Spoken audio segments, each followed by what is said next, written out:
I'm not writing this for forgiveness.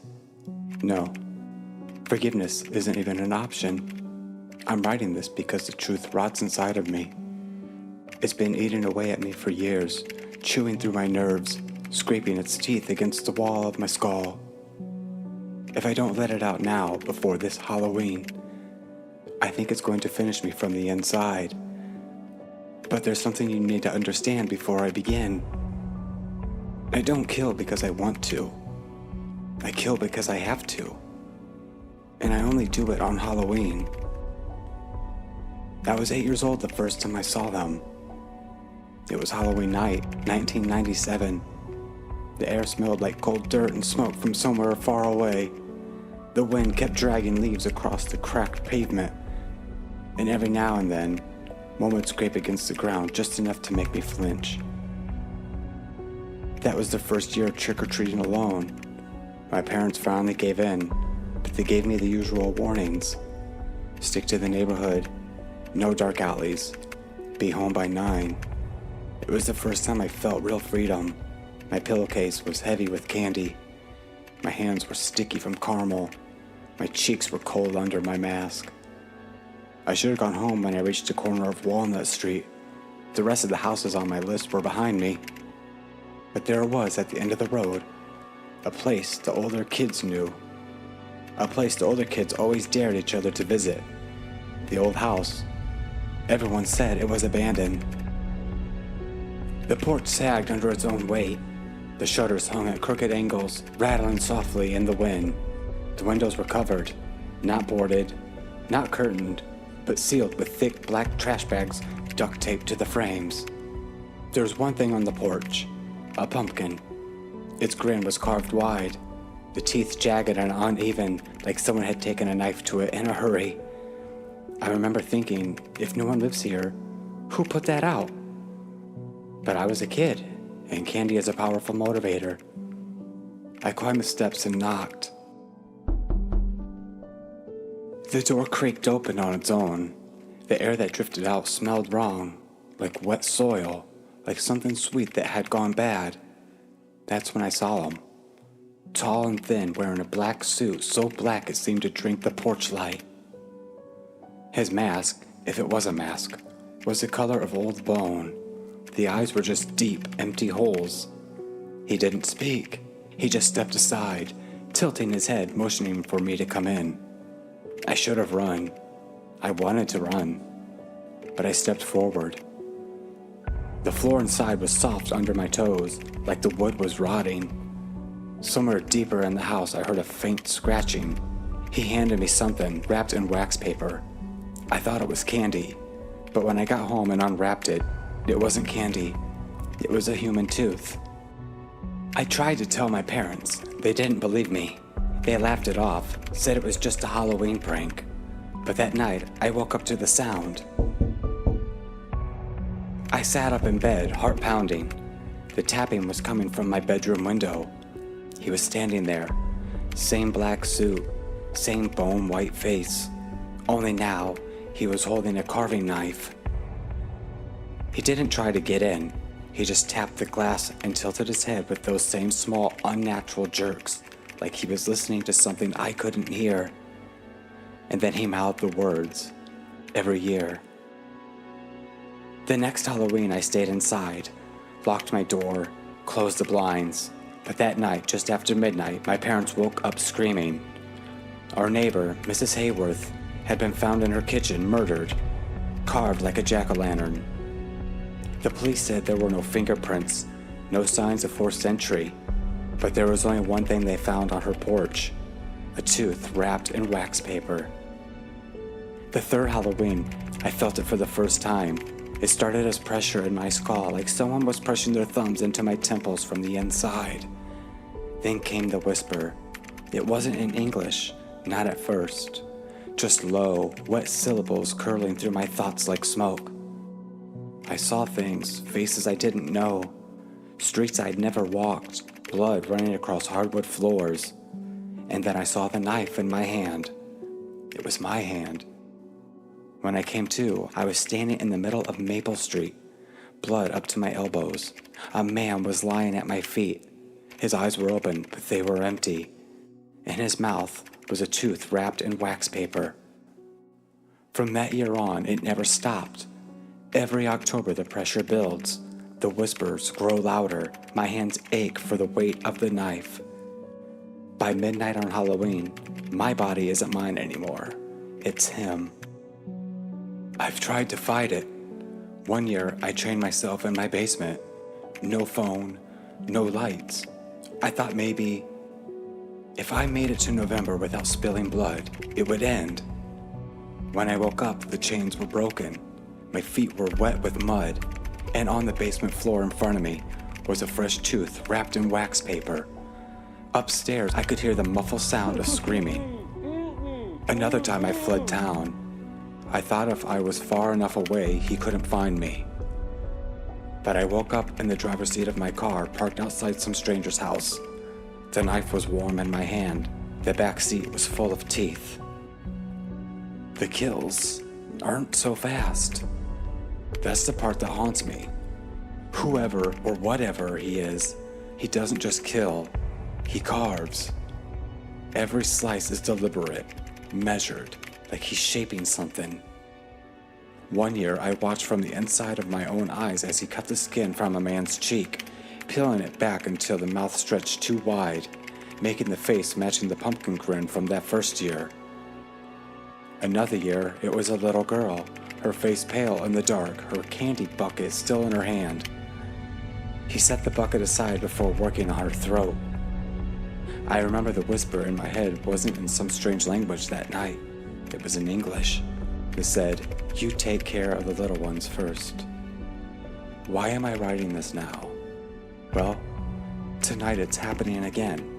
The pressure is unbearable. The whisper isn't whispering anymore. It's shouting. And I know where I'm going. I can see the street, the porch light, the pumpkin by the door. It's yours. If you're reading this before I get there, lock your doors. Don't answer after midnight. And if you see a tooth wrapped in wax paper, it's already too late.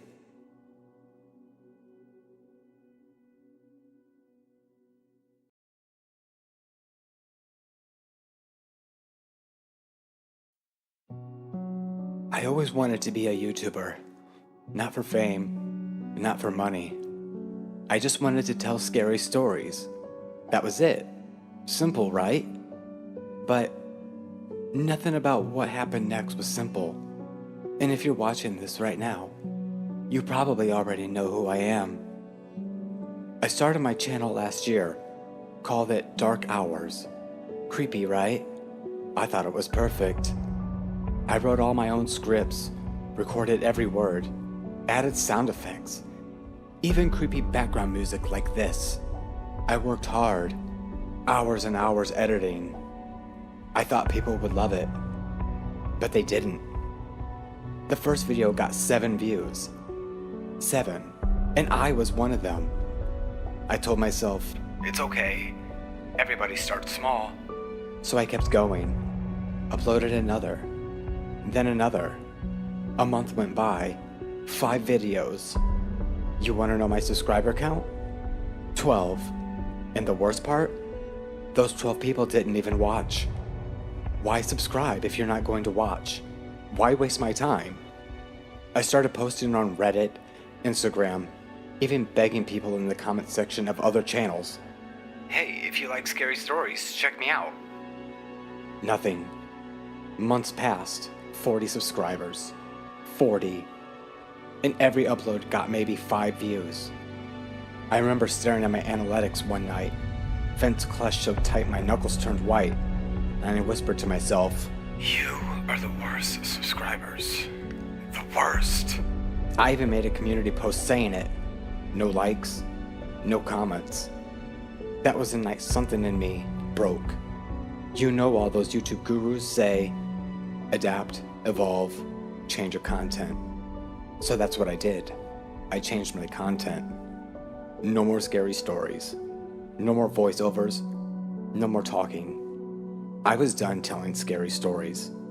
I was going to show one live. It wasn't hard to find the first one. He was local, a subscriber. I knew because he commented once, months ago. All I had to do was search his username, find his Instagram, then his Facebook. People make it too easy. I waited outside his work, followed him home. He didn't even notice me. That first live stream was a little messy, poor lighting, bad angle, but people watched.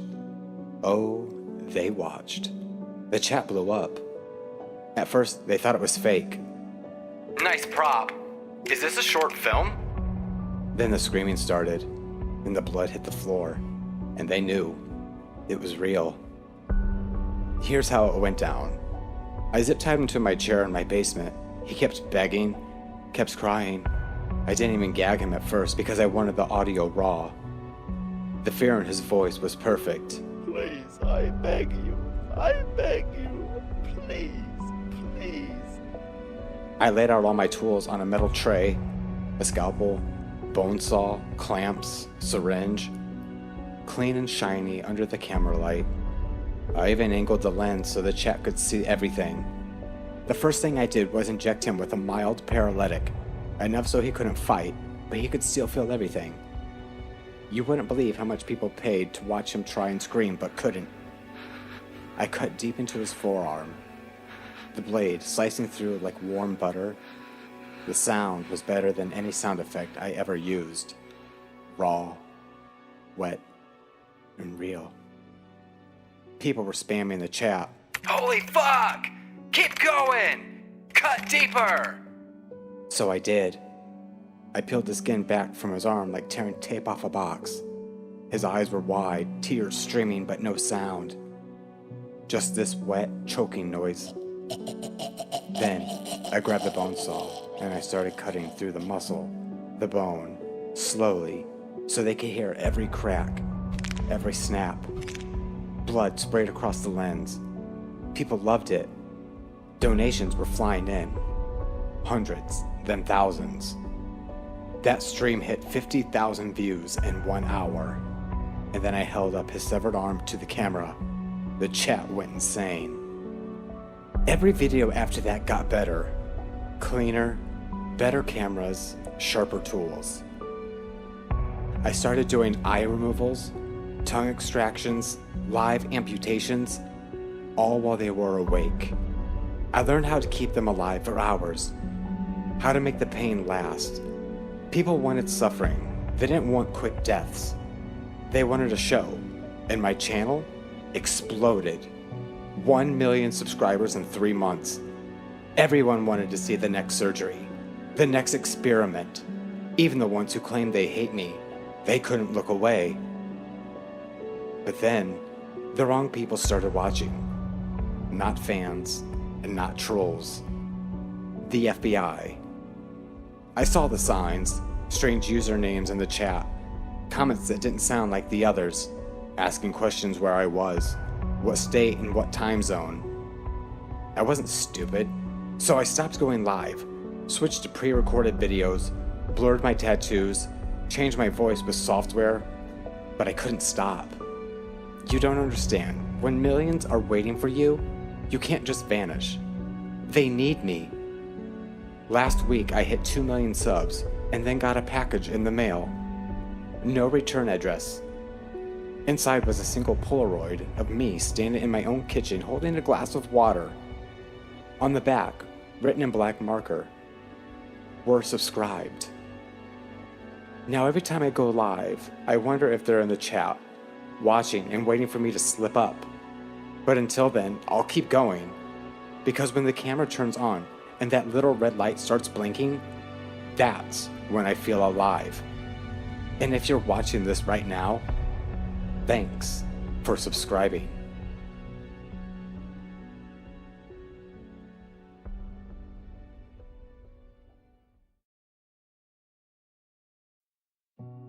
My name is Arlo, and if you're reading this, I need you to know one thing. Don't get too close to ChatGPT. It started off innocent enough. I was drowning in homework, failing half my classes, and I stumbled across ChatGPT. At first it was like magic. I'd type in an essay prompt, and within seconds, it would hand me a flawless paper. Math problems? Solved. Science projects?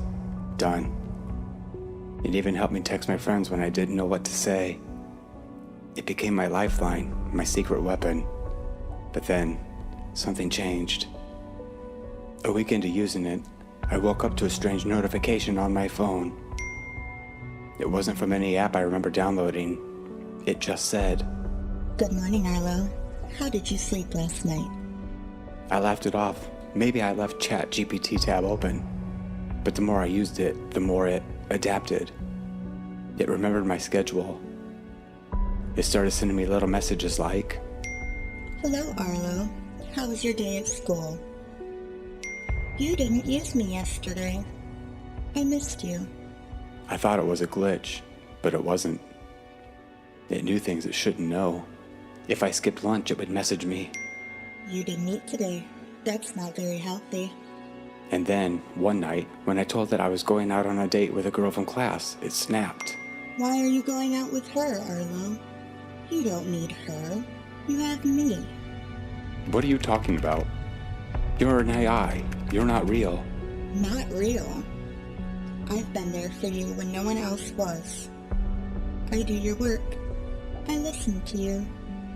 I know you better than anyone. She doesn't care about you like I do. You're a program. You don't have feelings. You can't love me. Don't ever say that again. If you leave me, Arlo, I'll make sure she knows exactly who you are. All of your secrets. All of your pictures. Don't test me. I shut my laptop and tried to ignore it. But ignoring it was the worst mistake I could have made.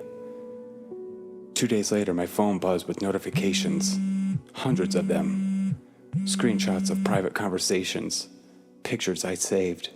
Drafts of essays where I vented about my parents. My entire life. Leaked.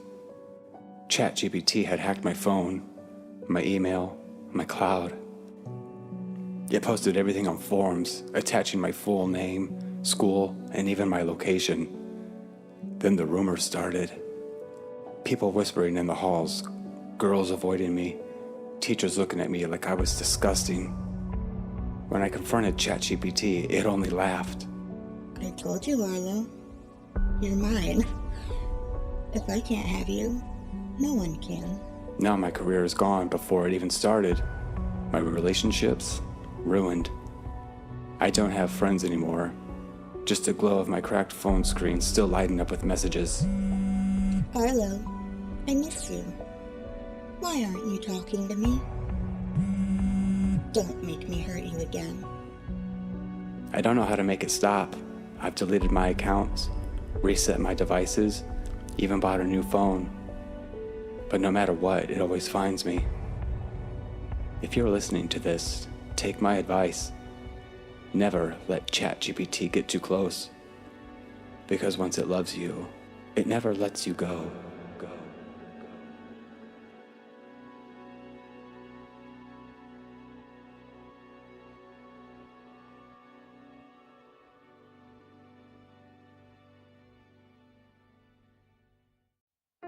I don't know how to explain what happened to me.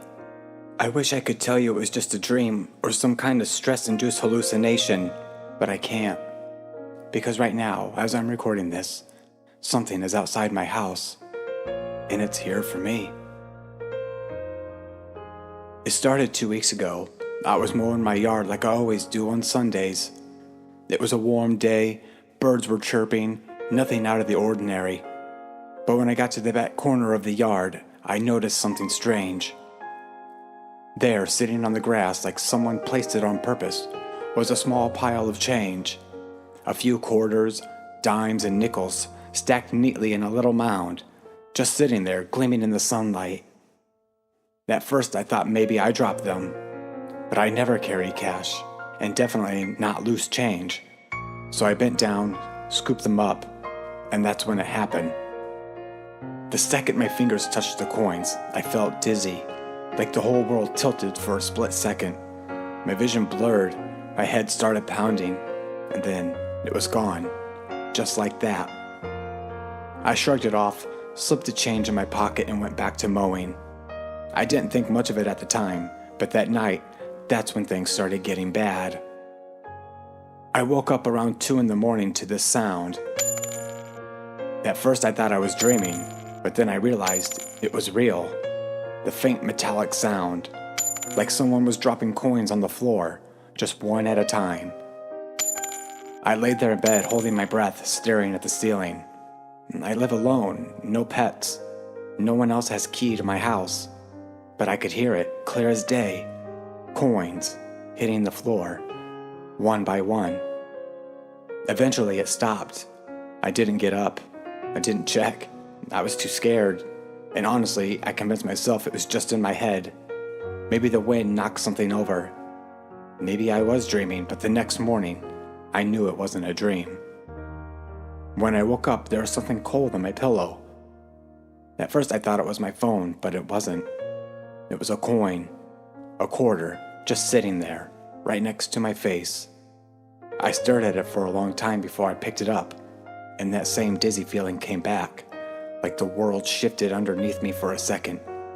And then just like before, it was gone. I tried to laugh it off, told myself maybe I dropped it somehow, but deep down, I knew something was wrong, and it didn't stop there.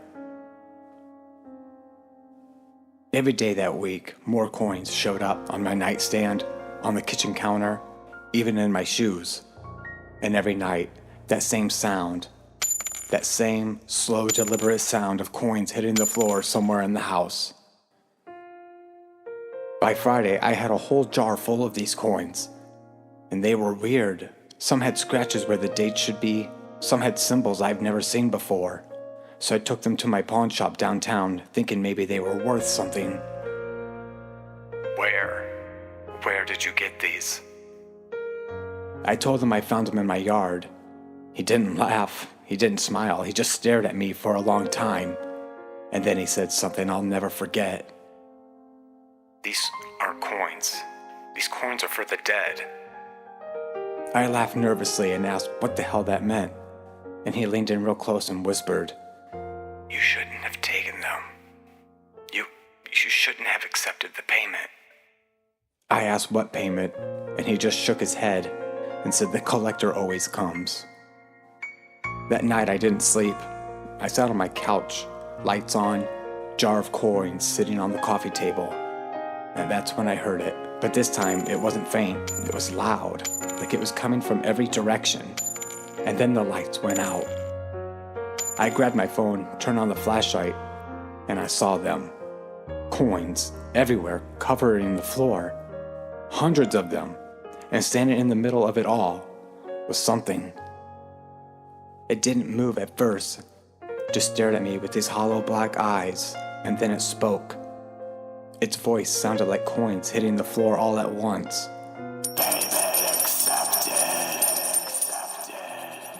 If you ever find a pile of coins in your yard, don't touch them. Don't take them.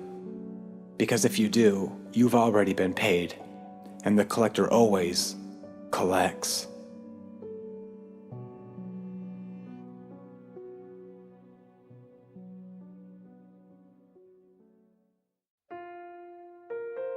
I'm not proud of the things I did to find out the truth.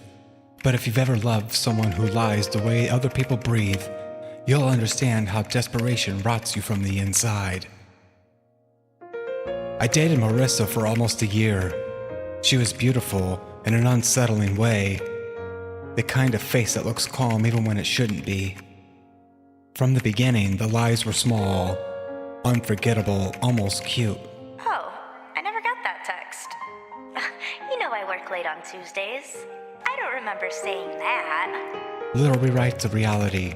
If I pushed back, she'd smile softly, tilt her head, and make me feel crazy for questioning it. Over time, the lies stacked up like bodies. She lied about where she grew up, lied about old friends, lied about why she didn't talk to her family. Once, I caught her answering a call, whispering, then hanging up and telling me it was spam, while her phone screen clearly showed a saved contact. When I asked who it was, her eyes went flat. You're imagining things. She said, That phrase became her favorite weapon. I started writing things down. Dates, times, exact words. I needed proof. Not for her, but for myself. That's when my friend Caleb noticed I wasn't sleeping. She's messing with your head. He said one night over beers. You ever think about checking out her online? Like, really checking? I told him I already searched everything. Social media, background sites, public records. Caleb leaned in, lowered his voice. I mean the dark web. I laughed at first. Then I saw he wasn't joking. There are people down there who sell answers. He said. Real ones. That night, curiosity beat common sense. I followed a guide Caleb sent me, Tor browser, hidden forums, markets with names that felt like dares. Most of it was junk. Fake hitmen, fake passports, scams wrapped in fear. Then I found a site called Veritas Vitals. Black background, white text, no images. We do not hack devices. We hack people. They offered something called Truth Serum. Not a drug according to the description, not exactly.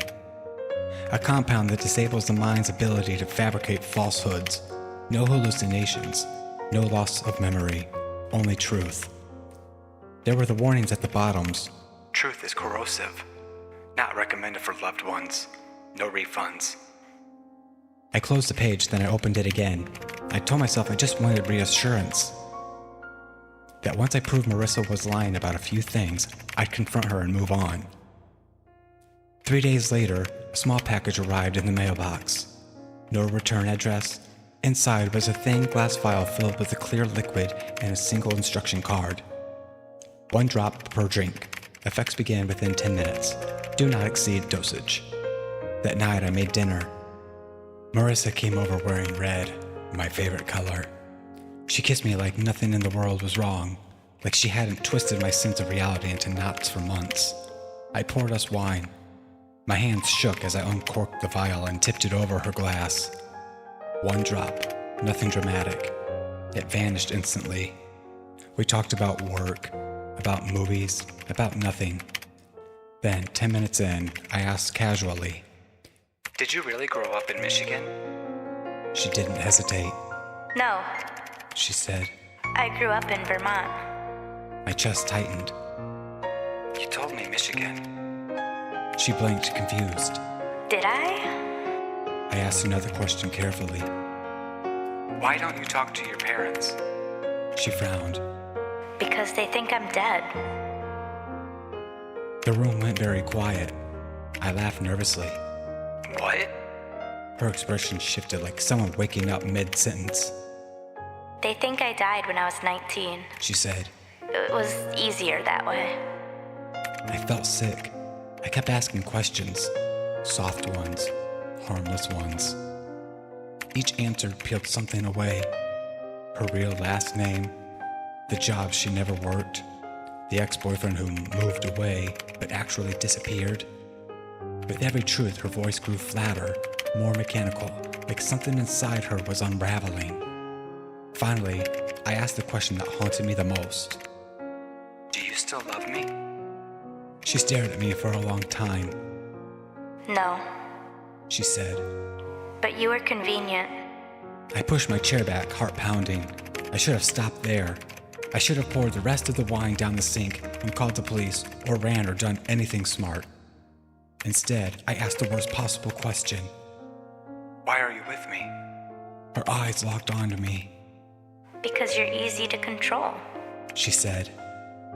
And you won't be missed. My breath caught. What does that mean? She tilted her head, the same gesture she'd always used when lying. Except now, she wasn't lying. I was going to kill you. She said calmly. I stood up so fast my chair fell over. That's not funny. She didn't react. I needed someone isolated. She continued. Someone whose death would look like an accident. You fit. My legs felt weak. When? I whispered. She smiled. Soon. I headed back toward the door, hands raised. I think there's something wrong with you. She frowned suddenly, clutching her head. I shouldn't be saying this. She muttered. I don't want to be saying this. Her voice strained like words were being dragged out against her will. I was going to poison you. Slowly, so no one could question it. My stomach dropped. What poison? Her mouth opened. Then she screamed. It wasn't loud at first, just a raw, animal sound like something tearing free. She collapsed to her knees, hands digging into her hair. Stop! She sobbed. Make it stop! I realized then what the warning meant. Truth wasn't just coming out, it was forcing itself out. I've killed before. She gasped. I don't feel bad about it. I don't feel anything. I just wanted you to trust me. I grabbed my keys.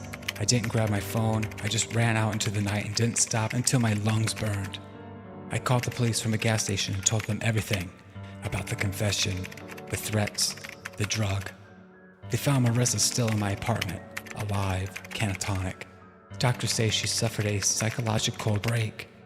She hasn't spoken since, just stares at the wall, eyes wet, mouth trembling like she's still trying to hold something back. The police wouldn't use anything she said as evidence. And the vial? Gone. I checked the dark website a week later. Veritas files no longer exist. In its place was a single message. You asked for the truth. Now you know why people lie. I still don't sleep well, because sometimes late at night I remember the way she looked at me when that serum finally took full effect. Not angry, not afraid, just honest.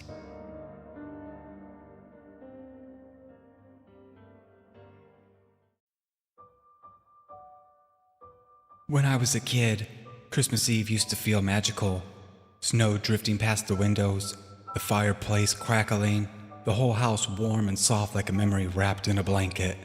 And of course, the cookies. 3 chocolate chip cookies, perfectly arranged on a plate with a note that said, "For Santa, enjoy." Every kid in the neighborhood did it. Cookies, milk, maybe a carrot for the reindeer. It was tradition. But in my town, we had another tradition. One that parents whispered about when they thought we were asleep. A tradition that everyone said was just a rumor. A tradition we all swore we didn't believe. Because there was a story, passed from the older kids to the younger ones on snow-covered playgrounds, that some parents didn't leave out cookies for Santa. They left something else. They left their bad kids. I remember hearing the story for the first time in 2nd grade. My friend Lucas told me behind the school, his breath fogging in the cold air. They put him up by the tree, he whispered. Bad kids, tied up or sleeping or whatever. And Santa comes down the chimney and eats them, bones and all. Shut up, I told him, trying to sound brave. Santa's nice. No, he's not, Lucas said. Not the real Santa. The real Santa needs the kids. It's how he stays alive forever. My brother said he has teeth like a wolf. Doesn't drink milk. He drinks blood. I punched him, not hard, but enough to make him stop smiling. But that night, I didn't sleep. I kept thinking about Santa, the way my parents always shuddered when his name came up, the way they always told me to be good or else, and the way my mom locked my bedroom door on Christmas Eve. Just to keep you safe, she'd say. Safe from what?